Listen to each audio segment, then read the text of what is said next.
नमस्कार साथियों, परिहार क्लासेस में आपका स्वागत है। हम आधुनिक भारत के इतिहास को पढ़ रहे हैं, जिसमें इस वीडियो में हम 1857 की क्रांति को देखेंगे। चलिए शुरू करते हैं। लॉर्ड कैनिंग के गवर्नर जनरल के रूप में शासन करने के दौरान जो 1857 की महान क्रांति है वो होती है। तो गवर्नर जनरल उस टाइम कौन थे? Lord Canning. ये हमने देख लिया था पिछली जो वायसराय और जो गवर्नर जनरल वाली वीडियो थी उसमें। इस क्रांति का आरंभ 10 मई 1857 को होता है। कहाँ से होता है? मेरठ से। ठीक है, ये आपको ध्यान रखनी है, स्थान याद रखना है। सबसे पहले कहाँ से होती है? मेरठ से स्टार्ट होती है। फिर यह धीरे धीरे कानपुर, बरेली, झांसी, दिल्ली, अवध आदि स्थानों पर फैल जाती है। इस क्रांति की शुरुआत तो एक सैन्य विद्रोह के रूप में हुई थी, परंतु जैसे जैसे समय बीता उसका स्वरूप बदलकर ब्रिटिश सत्ता के विरुद्ध जन विद्रोह के रूप में हो गया। यानी कि स्टार्ट किसने की थी? आर्मी ने की थी, लेकिन धीरे धीरे वे संपूर्ण ब्रिटिश सत्ता के विरुद्ध जो लोग थे, आम जनता थी, वो भी उतर आई, जिसे भारत का प्रथम स्वतंत्रता संग्राम भी कहा जाता है। तो कई सारे फैक्ट हो गए। भारत का प्रथम स्वतंत्रता संग्राम किसे कहा जाता है? 1857 क्रांति को। कब शुरू हुआ? 10 मई 1857 को। कहाँ से शुरू हुआ? मेरठ से शुरू हुआ। कैसा विद्रोह था ये आरंभ में? तो ये एक सैन्य विद्रोह था। ठीक है, ये काफ़ी सारे फैक्ट हो गए। चलिए आगे देखते हैं। अब क्रांति के प्रमुख कारणों को देखते हैं। फर्स्ट है कि आधुनिक भारतीय इतिहास में जो 1857 क्रांति है उसका विशिष्ट स्थान है, क्योंकि इसे भारत का स्वतंत्रता संग्राम या स्वतंत्रता के आरंभ माना जाता है। इसके कई कारण रहे थे, राजनीतिक, आर्थिक, सामाजिक और धार्मिक, सभी कारणों को इसमें जिम्मेदार माना जाता है। चलिए देखते हैं आगे। ईस्ट इंडिया कंपनी का प्रशासन जनता में असंतोष का बहुत बड़ा कारण था। यानी कि जो कंपनी शासन चला रही थी उससे जनता काफ़ी परेशान हो चुकी थी। पेचीदा न्याय प्रणाली और प्रशासन में भारतीयों की भागीदारी न के बराबर होने से विद्रोह के प्रमुख कारणों में से एक है। यानी कि जो प्रशासन चलाते थे उसमें भारतीय लोगों को शामिल ही नहीं करते थे। उच्च पद होते थे उन पर किसी भी भारतीय को लगभग नहीं शामिल किया जाता था, तो भारतीय लोगों के साथ अन्याय होता था। राजनीतिक कारणों में डलहौजी की व्यापकता की नीति, ये फेमस है व्यापकता की नीति। बताया था व्यापकता की नीति कौन सी है कि यदि किसी राजा के पास उसका रियल सन नहीं होगा तो राजा की मृत्यु के बाद उसके शासन को अंग्रेज़ों के अंडर में ले लिया जाएगा। यही हुआ था झांसी के साथ, याद हो तो। बेलेजली की सहायक संधि का विद्रोह को जन्म देने में महत्वपूर्ण भूमिका रही।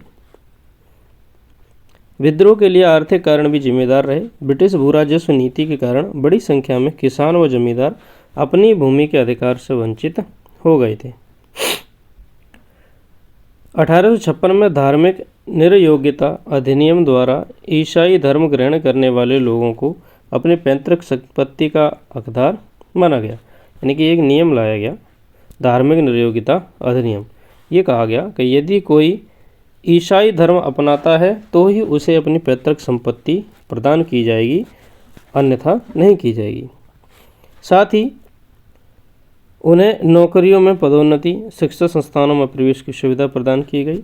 धार्मिक कार्यों की पृष्ठभूमि में इसे देखा जा सकता है। यानी कि उन्हें ये कहा गया यदि आप धर्म परिवर्तन कर लेते हो तो आपको नौकरी में आपका प्रमोशन भी किया जाएगा और शिक्षा संस्थानों में आसानी से आपको एडमिशन मिल सकता है। अगला है कि 1857 क्रांति के लिए जिम्मेदार सामाजिक कारणों में से अंग्रेज प्रशासन के सुधारवादी उत्साह के अंतर्गत पारंपरिक भारतीय प्रणाली और संस्कृति संकटग्रस्त स्थिति में पहुंच गई थी, जिसका रूढ़िवादी भारतीयों ने विरोध किया था। यानी कि ये क्या कर रहे थे कि अंग्रेज प्रशासन के नाम पर, सुधारवादी उत्साह के नाम पर जो प्राचीन परंपराएं थी, संस्कृति थी, उनको नष्ट करते जा रहे थे और यहाँ की जो परंपराओं को वे गलत बताते थे और अपनी जो वेस्टर्न कल्चर था उसे सही मानते थे और उसे ही लागू करते थे। आगे देखते हैं। सॉरी 1857 के विद्रोह में अनेक सैनिक कारण भी थे जिन्होंने इसकी पृष्ठभूमि का निर्माण किया। कैनिंग ने 1857 में सैनिकों के लिए ब्राउन बेस के स्थान पर एनफील्ड राइफलों का प्रयोग करना शुरू करवाया, जिसमें कारतूसों पर लगाने से पहले दांतों से खींचना पड़ता था। क्योंकि कारतूस में गाय और सूअर दोनों की चर्बी लगी हुई थी, इसलिए हिंदू और मुसलमान दोनों भड़क उठते हैं। तो पहले कौन सी बंदूक यूज होती थी? Brown base. Royal Enfield royal तो राइफल तो सबको पता है कि ये यूज़ करती थी, लेकिन उससे पहले कौन सी यूज होती थी? Brown base. तो आपको ये याद रखना है कि पहले ब्राउन बेस बंदूक यूज होती थी। तो क्या होता था कि बारूद को निकालने के लिए उन कारतूसों को मुंह से फाड़ना पड़ता था, और जिसमें गाय और सूअर की चर्बी मिली होती थी, जो कि गाय हिंदुओं के लिए पूजनीय थी और सूअर मुस्लिमों के लिए हराम था। इसकी वजह से ये विद्रोह भड़क उठता है, सैनिक भड़क उठते हैं। 1857 का विद्रोह अचानक नहीं फूट गया था, यह पूर्व नियोजित विद्रोह था, यानी कि काफ़ी सोच समझ करके इसे शुरू किया गया था। चर्बी लगे कारतूसों के प्रयोग को 1857 का विद्रोह तात्कालिक कारण माना जाता है, जो कि मंगल पांडे वाली कहानी है। आप मंगल पांडे मूवी को देख सकते हैं, उसमें काफ़ी इजीली समझाया गया है। चर्बी लगे कारतूसों के प्रयोग से चारों तरफ से असंतोष ने विद्रोह के लिए निर्धारित तिथि से पूर्व ही विस्फोट को जन्म दे दिया, यानी कि इन्होंने डेट फिक्स की थी, उससे पहले ही जो कारतूस वाली कहानी थी उसने जल्दी ही यह आंदोलन शुरू कर दिया। चर्बीयुक्त कारतूसों के प्रयोग के विरुद्ध सर्वप्रथम कलकत्ता में समीप एक बैरकपुर छावनी है, उसकी 19वीं एवं 34वीं नेटिव इन्फेंट्री सैनिकों ने बगावत की थी। ठीक है, तो याद रखना है, आर्मी ने कहाँ से शुरू की थी? बैरकपुर छावनी से। कौन कौन सी थी? 19वीं एवं 34वीं नेटिव इन्फेंट्री। तो इनमें से दोनों आ सकती हैं या एक आ सकती है, तो वे ऑप्शन में सही मानी जाएंगी। 29 मार्च 1857 को मेरठ छावनी में तैनात 34वीं इन्फेंट्री के एक सैनिक मंगल पांडे ने चर्बी लगे कारतूसों का प्रयोग करने से मना कर दिया और अपने अधिकारी लेफ्टिनेंट बाग और लेफ्टिनेंट जनरल ह्यूसन की हत्या कर दी। 8 अप्रैल 1857 को सैनिक अदालत के निर्णय के बाद ही मंगल पांडे को फांसी की सज़ा दे दी गई। 10 मई 1857 को मेरठ छावनी के सैनिकों ने विद्रोह की शुरुआत कर दिल्ली की ओर जाना या कूच करना शुरू कर दिया। 12 मई 1857 को दिल्ली पर कब्जा करके सैनिकों ने निर्वासित मुगल सम्राट बहादुर शाह जफर को भारत का बादशाह घोषित कर दिया, यानी कि इनको बाहर निकाल दिया गया था और दोबारा से बहादुर शाह जफर को यहाँ पे सम्राट बना दिया जाता है। तब तक ये बूढ़े हो चुके थे, काफ़ी कमज़ोर हो चुके थे। अब प्रसार कैसे होता है क्रांति का? दिल्ली पर कब्जा करने के बाद शीघ्र ही विद्रोह मध्य एवं उत्तरी भारत में फैल गया। 4 जून को लखनऊ में बेगम हज़ा महल या हजरत महल के नेतृत्व में विद्रोह आरंभ होता है, जिसमें हेनरी लॉरेंस की हत्या कर दी जाती है। 5 जून को नाना साहेब के नेतृत्व में कानपुर पर अधिकार कर लिया जाता है और नाना साहेब को पेशवा घोषित कर दिया जाता है। झांसी में विद्रोह का नेतृत्व रानी लक्ष्मीबाई ने किया। झांसी के पतन के बाद लक्ष्मीबाई ने ग्वालियर में तात्या टोपे के साथ मिलकर विद्रोह का नेतृत्व किया। अंततः लक्ष्मीबाई अंग्रेज जनरल हीरोज था, इससे लड़ते हुए वीरगति को प्राप्त हो जाती हैं। रानी लक्ष्मीबाई की मृत्यु पर जनरल हीरोज ने कहा था कि भारतीय क्रांतिकारियों में यहाँ सोई हुई औरत भी एक मर्द है। तो ये बहुत ही इम्पोर्टेंट फैक्ट है, आपको याद रखना चाहिए कि भारतीय क्रांतिकारियों में यहाँ सोई हुई औरत भी मर्द है। किसने कहा था? तो जनरल हीरोज ने कहा था। किसके बारे में कहा था? लक्ष्मीबाई के बारे में कहा था। ये बहुत ही इम्पोर्टेंट फैक्ट है। ठीक है, हाई लेवल का जो भी सवाल पूछा जाएगा वो ये हो सकता है। आगे चलते हैं। तात्या टोपे का वास्तविक नाम रामचंद्र पांडुरंगा था। वे ग्वालियर के पतन के बाद नेपाल चले गए, जहां एक जमींदार मान सिंह के विश्वासघात के कारण पकड़े गए और 18 अप्रैल 1859 को उन्हें फांसी पर लटका दिया गया।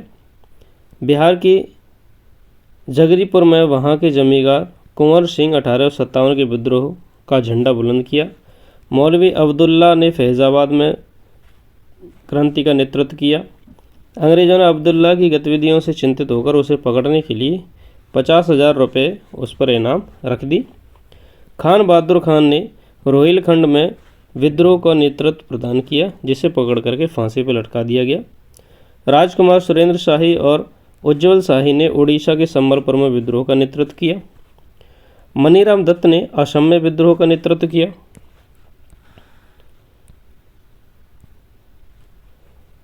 बंगाल, पंजाब एवं दक्षिणी भारत में अधिकांश हिस्सों में विद्रोह ने भाग नहीं लिया था। तो ये इम्पोर्टेंट फैक्ट है कि किस क्षेत्र ने इस क्रांति में भाग नहीं लिया था। एक तो मेन थी बंगाल, पंजाब और दक्षिणी भारत, ये दूर ही रहे थे इस क्रांति से। यदि ये शामिल होती तो क्रांति काफ़ी बड़ी होती और शायद अंग्रेज़ों को यहाँ पर हार मिल सकती थी, लेकिन ये बड़े क्षेत्र इसमें शामिल नहीं हुए। अंग्रेज़ों ने एक लंबे एवं भयानक युद्ध के बाद सितंबर 1857 को दिल्ली पर पुनः अधिकार कर लिया और 1857 की क्रांति यहाँ पर समाप्त हो जाती है। इसके परिणामों को देखते हैं क्या हुआ भारत में। विद्रोह के बाद भारत में कंपनी का शासन का अंत हो गया, यानी कि जो ईस्ट इंडिया कंपनी थी, EIC थी, उसको यहाँ पे समाप्त कर दिया जाता है। अब भारत का शासन डायरेक्टली ब्रिटेन क्राउन के अधीन चला जाता है, यानी कि डायरेक्ट ही इंग्लैंड के हाथों चला जाता है यहाँ का शासन। भारत के गवर्नर जनरल को अब वायसराय कहा जाने लगा था। भारत के सचिव के साथ 15 सदस्यीय भारतीय परिषद की स्थापना की गई। 1857 के विद्रोह के बाद ब्रिटिश सरकार के द्वारा सेना के पुनर्गठन के लिए स्थापित पील आयोग की रिपोर्ट पर सेना में भारतीय सैनिकों की तुलना में यूरोपियों का अनुपात बढ़ा दिया गया। तो सेना बनाने के लिए कौन से आयोग का गठन किया गया? पील आयोग, 1857 की क्रांति के बाद। तो याद रखना, पील आयोग बहुत ही इम्पोर्टेंट है, शायद ये आपने पढ़ा होगा कभी।